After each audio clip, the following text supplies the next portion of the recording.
Assalamualaikum warahmatullahi wabarakatuh.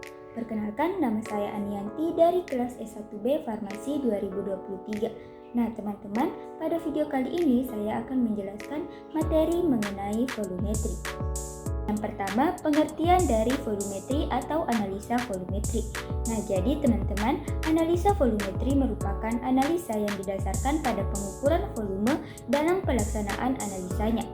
Analisis volumetri biasanya disebut juga dengan titrimetri karena pada proses analisanya berupa titrasi, di mana larutan standar atau pereaksi sebagai titran yang ditempatkan di dalam buret yang digunakan untuk menitrasi larutan yang akan ditentukan jumlah analitnya.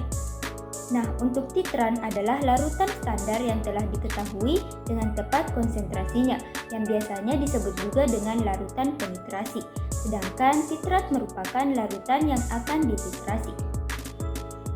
Dikutip dari Iputu Adi Surya Mahardika tahun 2013 yang telah melakukan praktikum dengan judul Analisis Volumetri, mengatakan bahwa analisis volumetri ini bertujuan untuk menentukan kadar asam asetat pada cuka perdagangan, di mana analisis ini dilakukan dengan titrasi asam basa, di mana yang dititrasi adalah asam lemah dengan basa kuat, serta menggunakan indikator fenolfthalein.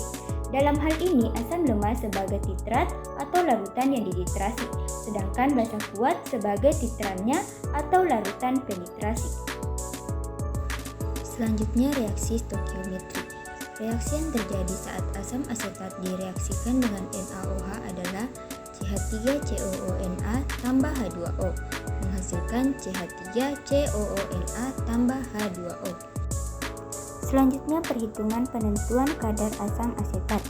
Yang pertama, F atau volume dikali normalitas CH3COOH sama dengan F kali N NaOH, sehingga 10 mol dikali NCH3COOH sama dengan 4,4 mol dikali 0,1 N, sehingga NCH3COOH sama dengan 4,4 mol dikali 0,1 N dibagi dengan 10 mol, sehingga menghasilkan 0,044 N.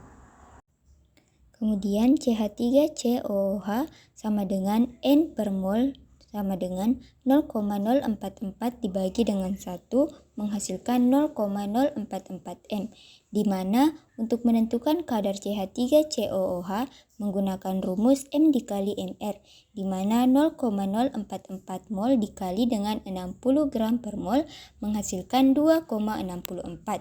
Artinya dalam 100 ml CH3COOH sama dengan 0,1 dikali 2,64 sama dengan 0,264 gram, sehingga kadar asam asetat sama dengan 0,264 dikali dengan 100%, sehingga menghasilkan 26,4%. Kemudian V dikali N CH3COOH sama dengan V dikali N NaOH, sehingga 10 ml dikali NCH3COOH sama dengan 4,3 ml dikali 0,1 N, sehingga normalitas CH3COOH sama dengan 4,3 ml dikali 0,1 N dibagi dengan 10 ml menghasilkan 0,043 N, di mana CH3COOH sama dengan N per mol sama dengan 0,043 dibagi 1 sehingga menghasilkan 0,043 molaritas. Sehingga untuk menentukan kadar CH3COOH sama dengan M dikali Mr, di mana 0,043 dikali dengan 60 menghasilkan 2,58. Artinya dalam 100 ml CH3COOH sama dengan 0,1 dikali 1,9 menghasilkan 0,258 gram. Sehingga kadar asam asetat sama dengan 0,258 dikali 100% sehingga mendapatkan 25,8%.